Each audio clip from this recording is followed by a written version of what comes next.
Hello everyone. I want to share a short word that I received this morning, and I typed it in my computer and I don't want to wait any longer, so I want to share it. It's titled, When We Expect a Loud Answer. So this morning I was reading 1 Kings chapter 19, and it spoke to my heart, in particularly verse 11, which caught not only my attention, but it also spoke to my heart as well. And I'm sure that it's going to speak to those who hear it as well.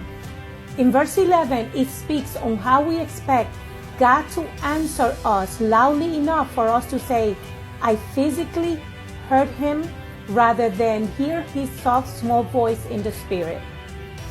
Elijah was also waiting on God to speak loudly with perhaps a thundering voice. But it was not going to turn out like Elijah had been expecting. The Lord instructed Elijah to go to the mountain and wait for an answer. While he was there, a powerful wind tore the mountains apart and shattered the rocks before the Lord. But the Lord was not in the wind. After the wind, there was an earthquake, but the Lord was not in the earthquake. Hold on, it gets more and more interesting. After the earthquake came a fire, but the Lord was not in the fire. After the fire came a gentle whisper. Elijah heard it and paid reverence to God. What an amazing experience that must have been for Elijah. The same can be applicable to us for our lives. When everything and anything comes apart in our lives, God is testing us in the middle of the storm. While there is roaring, the earth could be shaking beneath us.